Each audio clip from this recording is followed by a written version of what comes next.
I hope everyone can see the slides. All right.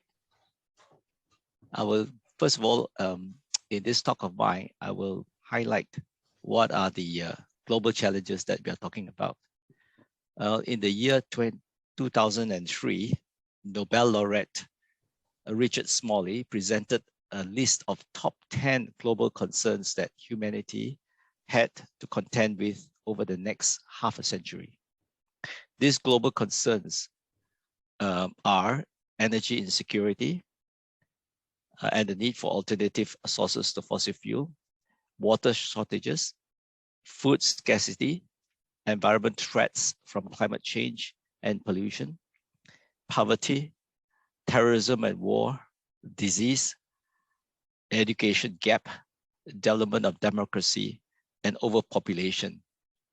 I will look at these challenges marked in red fonts and considering floating solutions to address these problems. Now, about 12 years later, the United Nations adopted Resolution 70/1 that set out 17 Sustainable Development Goals, or sometimes they call it SDGs for brevity. And the goals provided a framework that allowed countries to align their efforts to solve a similar set of problems to a smaller list of global concerns. Of the 17, I've circled 9 of these SDGs, which we'll be talking about, where floating solutions can meet some of these SDG goals. So in this lecture, I shall show examples of floating solutions, which I shall categorize in 5 parts to address the challenges in SDGs on energy insecurity, clean water and food shortages, environmental and climate concerns, resilient communities in addressing social issues of poverty, and space crunch in mega coastal cities. So let's see how floating solutions can be utilized to address some of these challenges. Now, we'll begin by the first part, looking at floating solution for harvesting clean energy from the ocean. Now, this is very, very important. Energy, according to Smalley, he listed as the top priority because in our modern world, without energy, nothing moves. We go back to the prehistoric times. So energy is very, very important. And also this floating solution will address the SDG 7, affordable and clean energy, and SDGs 13, climate action. Now, we begin by looking at what kind of energy we can get from the ocean. Well, floating wind turbines is definitely a very matured technology. We could use it to harvest offshore wind energy, which is estimated to be more than 192,000 terawatt hour per year. It's just to give you an example of what the kind of magnitude. In Australia, 25 million people who is a developed nation, we consume about 200 terawatt hour per year. So 192,000 is considerable amount of power there out in the ocean, just waiting for us to harvest. Now you see the wind turbines have been constructed on land, and that has been a problem with a lot of people because of the unsightly wind farm machine, and also the fact that it produces sound and so on. So there's a tendency to push them offshore. And it makes sense to go offshore because offshore has more wind. And to go further offshore gives you even greater amount of wind. But then we contend with very, very large water depths. Hence, floating wind turbines will become the norm in future. And there's already a lot of research being done and developments have been made to build floating offshore floating wind turbines. For example, on the right-hand corner, you can see a spar floating wind turbine in Goto Island. This is 2 megawatt wind turbine. Wind turbines offshore can be made very, very large, even to 10 megawatt wind turbine, because there's no problem of moving or assembling such a large floating wind turbine as opposed to say on land. Land has the land restricts it from building very large wind turbine because you can't transport the parts. And so the Spa floating wind turbine in Goto Island was so successful that the Japanese is going to make another 8 more, so that the whole Goto Islands can be supplied by clean energy. And this particular Spa floating wind turbine is able to survive very, very strong typhoon winds that blew through that Nagasaki area. So if Hong Kong is thinking of clean energy, there's one possibility to use your sea space for a very large floating wind turbine. Another a source of energy is wave energy. And wave energy is also a considerable amount you could get from the ocean, estimated to be about 80,000 terawatt hour per year. But there is a real problem in getting energy from the wave, because a lot of these devices that you invent and put in on the sea, they do well for the maybe a couple of months. Then as you continue operation, most of them break down because they are in a sea state condition that is very, very energetic.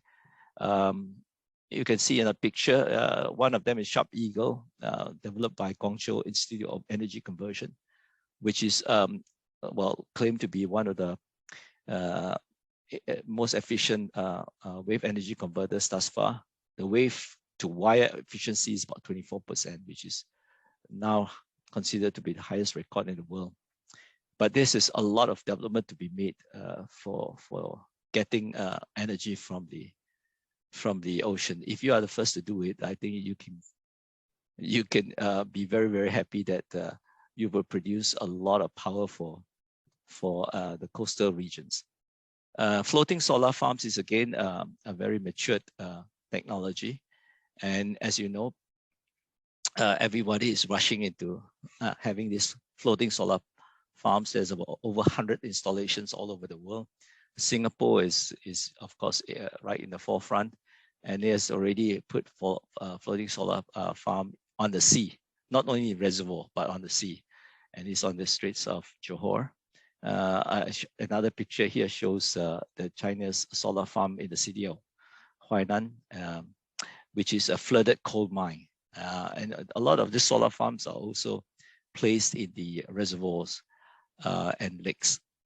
Of course, they have some problems due to birds dropping, or if you are in the sea, sometimes if you got seals, they love to go on top of your solar farm and create a real problem.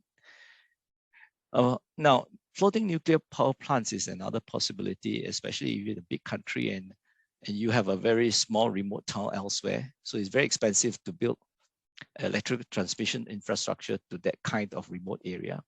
And also you use up too much of your valuable coastal land resources for energy or oil stockpiles. You may want to consider using a floating nuclear power plant. It can be made very safe. The Russians are way ahead in this technology. They already built the world's first floating nuclear power plant, and it's been deployed in the Arctic town of Pevek in the year 2019. And of course, Russia and China is now forging a partnership in developing state-of-the-art floating nuclear power plants for deployment in China. Another energy source is called the OTEC, Ocean Thermal Energy Conversion.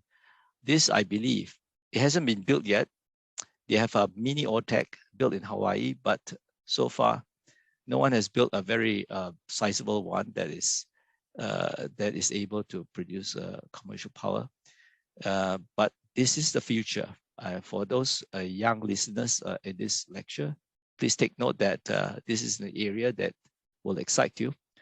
OTEC uses, of course, the ocean warm surface water with a temperature of around 25 degrees Celsius, especially in waters between the Tropic of Cancer and Tropic of Capricorn, and that girders around the Earth. That water is always about 25 degrees, or 24 to 25 degrees, whether it's daytime or nighttime.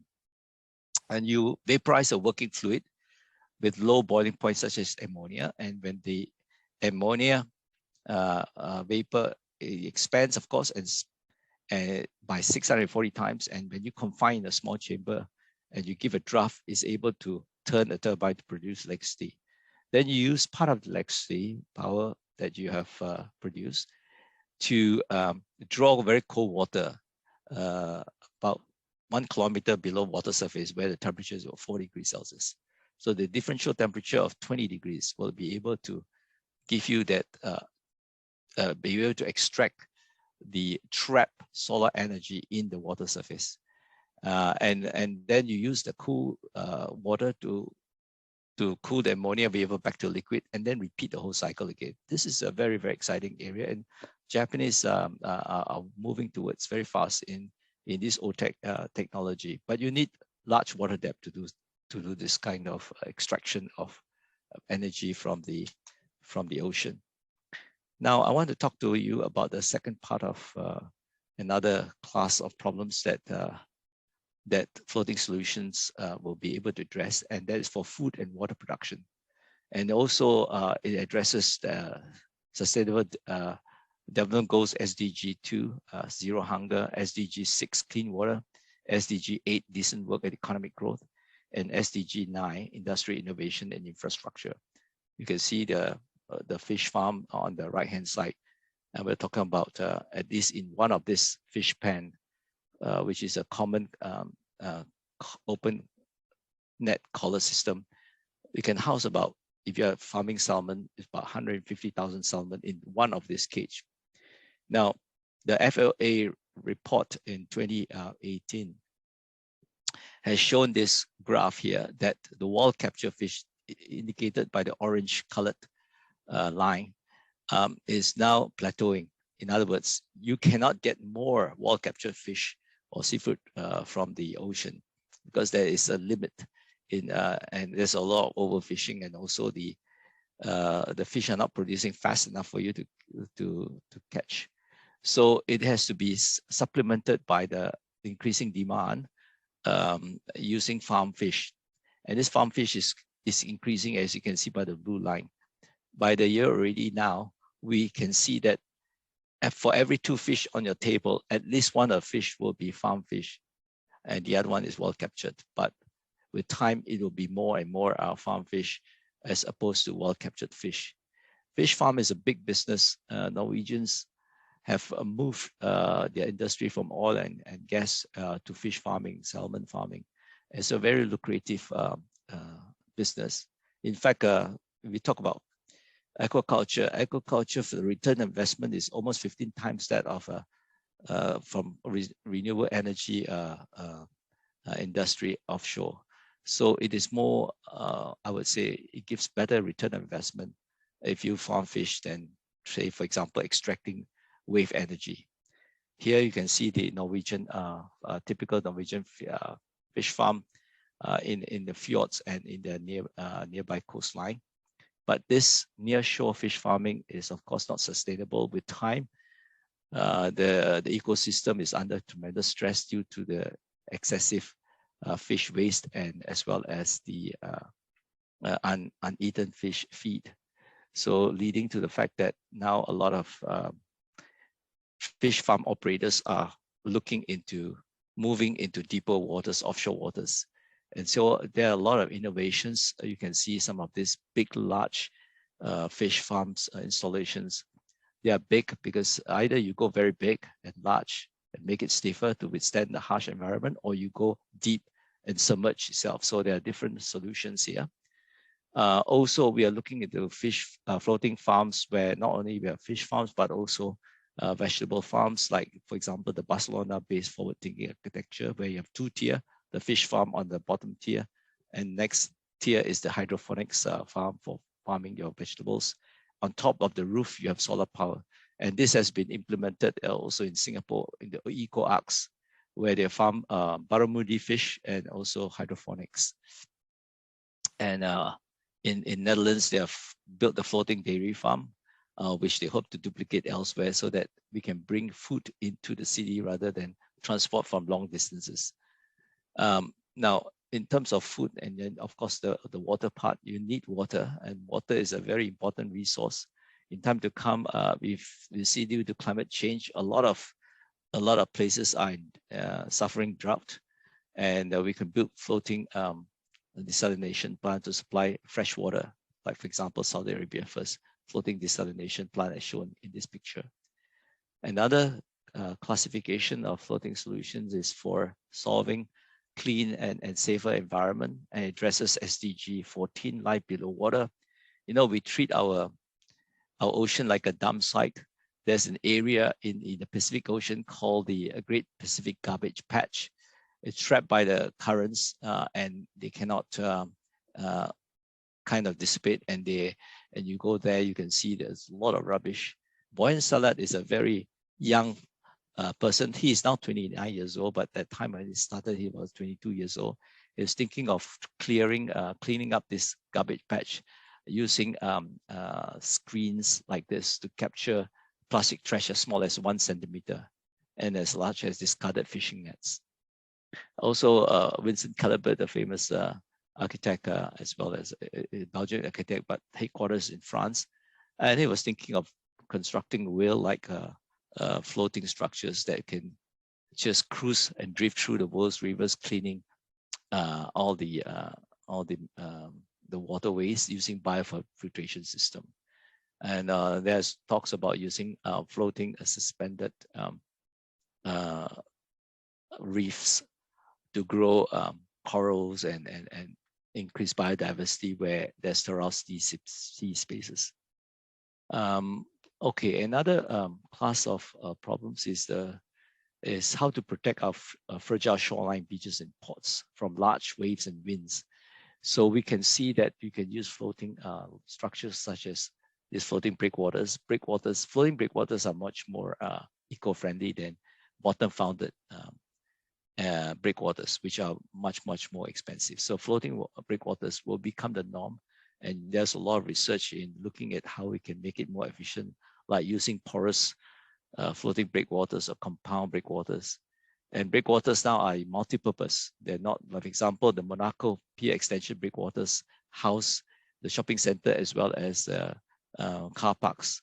In University of Queensland, we look at how to not only attenuate the wave forces using floating breakwaters, but also the wind forces that accompany in great storms.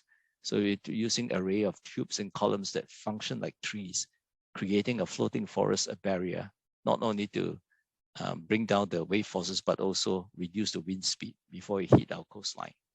Another class of floating solution is for energizing water bodies by creating buzz, excitement, new business and jobs. And this will address SDG 1, no poverty, and SDG 8, decent work, economic growth.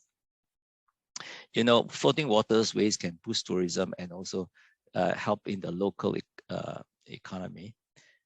In China, they built a huge, for example, this massive floating walkway in Loudoun County in Honghe River. This is so large and it's so spectacular that it brings a lot of people to that particular area.